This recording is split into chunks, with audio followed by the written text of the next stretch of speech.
పడుకుంటారా? ఇంటిపోయి అదే సెంటిమెంట్, దరిద్రం దర్యా గయాతో జిగే దిగే యోగే అంటారు ముస్లింస్. అట్లా ఈరోజు నీళ్లు లేవు, ప్రజలు బాధపడతా ఉండే విషయాలు కూడా ఉన్నాయి.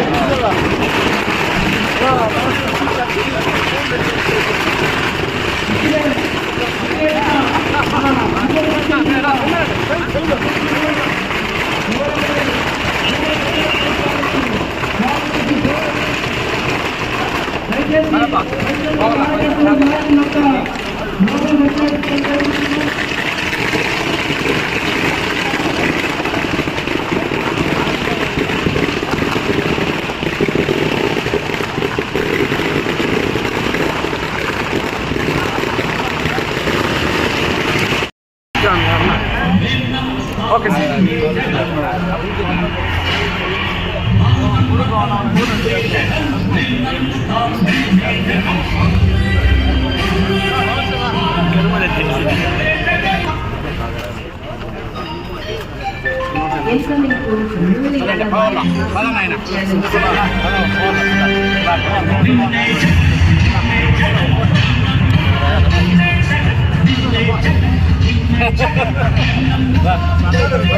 పదనైనా కొద్దిగా ప్లీజ్.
ఖచ్చితంగా చేకూరుతుంది.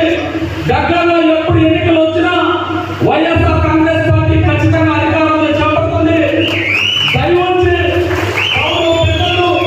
అధిష్టాన వర్గాన్ని పాలిస్తే మన ముఖ్యమంత్రి మాజీ ముఖ్యమంత్రి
మీ అందరి ప్రియతములు పూర్వ శాసనసభ్యులు తమ్ముడు వెంకటగౌడ గారు, గౌరవనీయులు పెద్దలు పూర్వ ఉప ముఖ్యమంత్రి నారాయణ స్వామి గారు, మాజీ పార్లమెంటు సభ్యులు పెద్దలు రెడ్డప్ప గారు, జిల్లా పరిషత్ చైర్మన్ శ్రీనివాస్ గారు, మీ మాజీ శాసనసభ్యులు డాక్టర్ తిప్పేస్వామి గారు, మాజీ జిల్లా పరిషత్ చైర్మన్ రెడ్డమ్మ గారు, వేదిక మీద ఉన్నటువంటి మున్సిపల్ చైర్మన్ జెడ్పీటీసీ సభ్యులు, అలాగే కౌన్సిలర్లు, ఎంపీటీసీలు, వచ్చినటువంటి నాయకులు, ప్రతి ఒక్కరికి పేరు పేరున వందనాలు తెలియజేసుకుంటున్నాను. జగనన్న నియమించినటువంటి ఒక సైనికునిగా నేను ఆయన రక్షకుడునే మనిషిగా జగనన్న అభిప్రాయాలకు విరుద్ధంగా ఒక్కటంటే ఒక్క పని కూడా చేయనని మీ నియోజకవర్గంలో తమ్ముడు వెంకయ్యగౌడను మరింత బలోపేతం చేయడం కోసమని పార్టీ ఏదైతే నిర్దేశిస్తుందో ఆ నిర్దేశం చేసిన దానికి భిన్నంగా వ్యవహరించకుండా పార్టీని బలోపేతం చేయడానికే నన్ను పంపించాలని సవినయంగా మేము అందరికీ మొట్టమొదటి వక్త బాలాజీ గారి దగ్గర నుంచి రవి గారి దగ్గర వరకు మీరు చెప్పినటువంటి ప్రతి విషయము మెదడులో రికార్డ్ అయింది. బాలాజీ గారు, జగన్మోహన్ రెడ్డి గారు నన్ను నియమించినారు అంటేనే కార్యకర్తలతో మంచిగా ఉండాలి కాబట్టి, కార్యకర్తల మనిషిగా ఉండాలి. మనం ఎక్కడైతే పొరపాటు చేసుకున్నామో ఆ పొరపాటును సరిదిద్దుకొని కార్యకర్తలలో ఆత్మవిశ్వాసాన్ని కలిగించడానికి, రగిలించడానికే నన్ను జగన్మోహన్ రెడ్డి గారు నియమించినారు. నేను ప్రతి సమావేశంలోనూ మాట్లాడుతున్నా, నేను కార్యకర్తలలో చిట్ట చివరి ఆఖరణ ఉన్నటువంటి కార్యకర్తతో సమానమైన వాడినే కానీ 50 ఏళ్ల రాజకీయ జీవితం ఉంది కాబట్టి నేను చాలా పెద్దవాడిని అని గర్వపడేటువంటి వ్యక్తిని కాదు. ఈ రోజున కష్టకాలంలో ఉన్నటువంటి పార్టీని ఉద్యుక్తం చేసేటువంటి బాధ్యత ఈ జిల్లాలో జగన్మోహన్ రెడ్డి గారు నాకు అప్పగించినారు. రాజకీయాలకు కొత్త కాదు, రాజకీయ నేపథ్యం లేక కాదు, అనేక పోరాటాలు చేసినటువంటి వాళ్ళం. రాజకీయాలు చేయడం చాలా తేలికైన విషయం అని కూడా తెలిసిన వాడిని. కానీ కార్యకర్త అనేటువంటి వాడిని విస్మరిస్తే ఖచ్చితంగా ఇబ్బంది కలుగుతుంది అన్నది చరిత్ర చెప్పినటువంటి సత్యం. ఆ సత్యాన్ని గమనంలోకి తీసుకునే మనం పార్టీని ముందుకు తీసుకెళ్లేటువంటి బాధ్యతతో పనిచేస్తానని తెలియజేస్తూ, ఈ సందర్భంగా జగనన్న చెప్పినటువంటి మాట ఎవరికైనా అనుమానాలు అయ్యేలాంటి వాళ్ళు చిన్నది తప్పేం కాదు, ఆయన అభిప్రాయం. ఫిబ్రవరి మార్చి నుంచి జగనన్న పూర్తిగా ప్రజల మధ్యనే ఉండబోతున్నాడు అన్నటువంటి ప్రజల మధ్యన ఉండటం జగన్మోహన్ రెడ్డి గారికి కొత్త కాదు. తన తండ్రి చనిపోయిన తర్వాత చనిపోయినటువంటి ఆ తండ్రి మరణాన్ని తట్టుకోలేక 675 మందికి పైగా మరణించినారు. వాళ్ళందరి కుటుంబాలను పరామర్శిస్తాను అని చెప్పి సోనియా గాంధీని ధిక్కరించి ప్రజలలోకి వెళ్ళినటువంటి వ్యక్తి జగన్మోహన్ రెడ్డి. ఆ రోజున ఓదార్పు పేరుతో దాదాపు 3 సంవత్సరాలు ఇంటి ముఖం కూడా చూడకుండా లక్షలాది మంది కార్యకర్తలు ప్రజల మధ్యనే గడుపుతూ తన దగ్గరికి వచ్చినటువంటి వాడు ఒళ్ళంతా పుండ్లు. ప్రపంచంలో ఏ రాజకీయ నాయకుడు ఇప్పటి వరకు వాళ్ళ అనుభవంలో లేదు. ఒక్కటి గుర్తుపెట్టుకోండి, నేను కూడా 5 సంవత్సరాలు శాసనసభ్యుడిగా ఈ పార్టీలో ఉన్నా. ఏ తెలుగుదేశం నాయకుడైనా కుటుంబాన్ని అడుగుతా ఉన్నా, గుర్తుపెట్టుకోండి, దెబ్బకు దెబ్బ.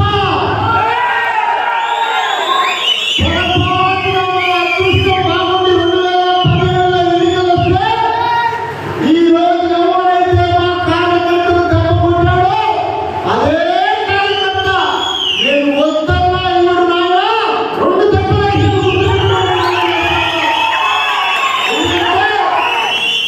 ఎందుకు మాట్లాడుతున్నామంటే 5 సంవత్సరాలు నేను పరిపాలనలో ఉన్నప్పుడు ఈ పార్లమెంట్ నియోజకవర్గంలో మా కార్యకర్తలు నాయకులు వచ్చి అన్నా పలానా వాడు తెలుగుదేశం సోషల్ మీడియాలో మీ గురించి ఇలా పెట్టాడంటే కూడా పెట్టుకోలేరా, మనం చేసేది ప్రజలకు తెలుస్తుందని చెప్పుకుంటూ వచ్చాము. అదేవిధంగా మీరు మీ పార్టీ కోసం కష్టపడ్డారు, మా కార్యకర్తలు మా నాయకులు మా పార్టీ కోసం కష్టపడ్డారు. మేము కూడా కష్ట సాధన చేయాలనుకుంటే 2019 నుంచి 2024 వరకు మీరు ఈ గ్రామాల్లో ఉండేవాళ్ళని అడుగుతా ఉన్నారు. ఒక్కటే గుర్తుపెట్టుకోండి, నేను ఓడిపోయిన రోజు ఒక ప్రెస్ మీట్ పెట్టి ఆ రోజు చెప్పా, గెలిచిన వాడు బాగుంటాడు, ఓడిపోయిన వాడు బాగుంటాడు, మధ్యలో మీకెందుకు రాలేదు అనవసరంగా మీరు దయచేసి మళ్ళీ చెప్తా ఉన్నా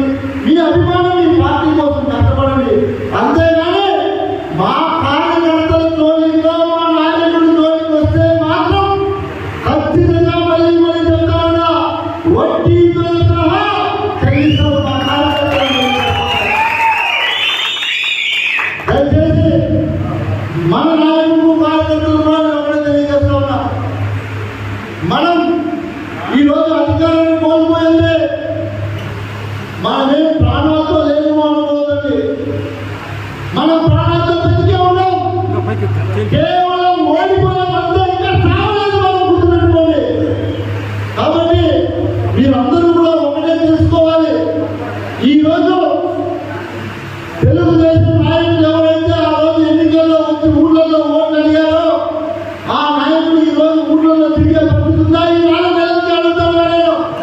4 నెలల్లో వచ్చి తిరగమని చెప్పండి. ఆ రోజు నేను శాసనసభ్యుడిగా ఉంటే 5 సంవత్సరాలు నిరంతరం ప్రతి కుటుంబాన్ని 2 సార్లు కలిసి మీకు గుర్తుందో లేదు. ప్రతి కుటుంబాన్ని కలిసి జగన్మోహన్ రెడ్డి గారు ఏదైతే ఆ రోజు రాష్ట్రంలో పరిపాలన మంచి పరిపాలన అందించాలని ఆయన ఉండేటువంటి ఆలోచన. ఈ రోజు మనం అందరూ కూడా ఎన్నో తప్పులు పడుతున్నారు. వాళ్ళని వ్యవస్థ అలా అయింది, ఈ నాయకుడు ఇలా చేశాడు, ఆ నాయకుడు అలా చేశాడు.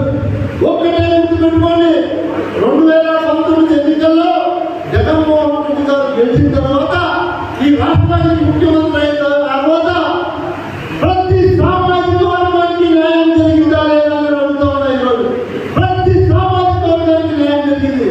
ప్రతి కుటుంబానికి అర్హులైనటువంటి ప్రతి కుటుంబానికి సంక్షేమ పథకాన్ని అందించాడా లేదా? ఈ రోజు కూటమి ప్రభుత్వం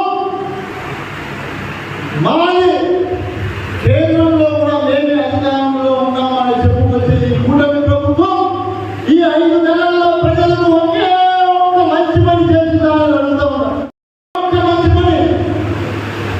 మన ఎవరో సోదరుడు వాట్సాప్ పెట్టాడు, మన వినాయకుడి పండుగ జరిగింది కదా, వినాయకుడి పండుగ జరిగితే ఆ పండుగ వేదిక మీద కూడా వాళ్ళ ఊళ్ళో డాన్స్ చేసుకో,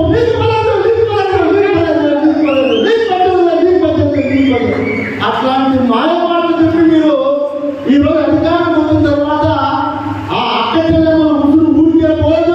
గుర్తుపెట్టుకోండి కూటమి నాయకులారా, ఆ అక్క చెల్లెమ్మల ముసురు మీకు తగిలి బంగాళాఖాతంలో కొనుక్కోమన్నారు. గుర్తుపెట్టుకోండి. ఎందుకంటే మోసం చేసి పేద ప్రజలకు ఆశ పుట్టింది.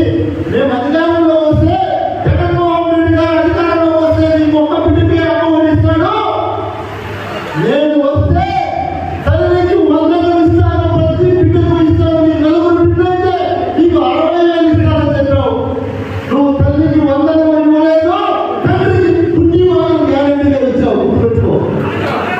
తండ్రికి బుద్ధి ఇచ్చాడు, తల్లికి 100 ఇవ్వలేదు నీ బాబు గారు. కాబట్టి ఇప్పటికే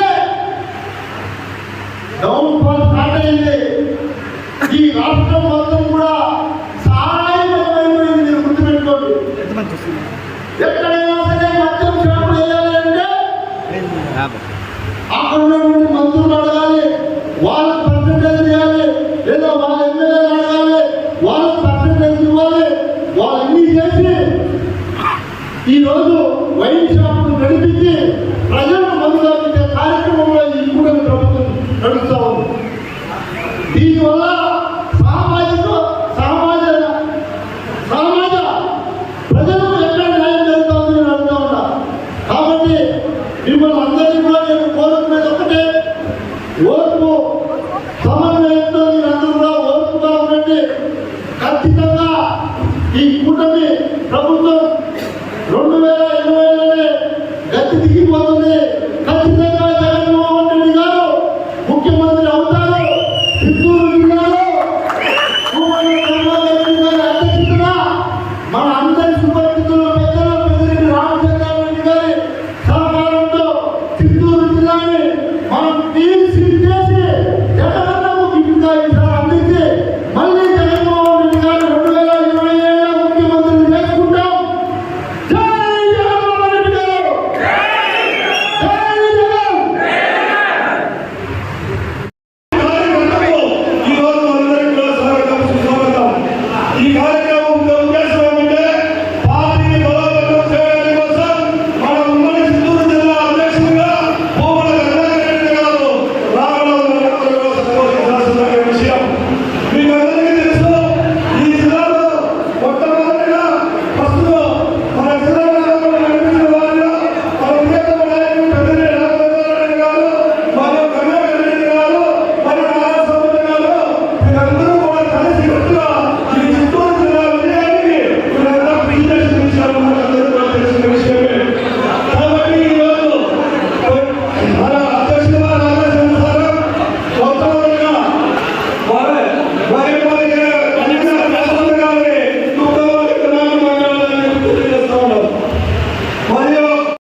చెప్పులు తొక్కేస్తారు మళ్ళీ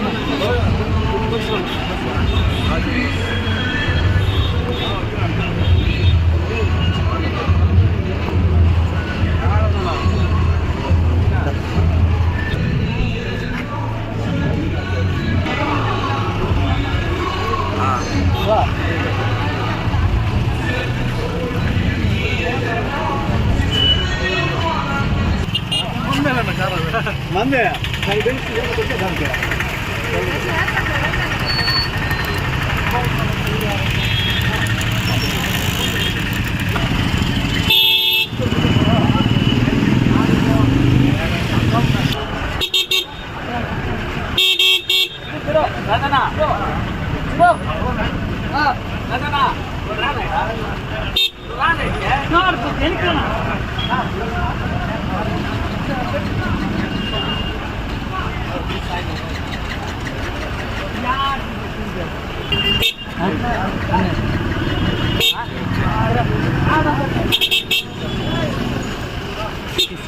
గుడ్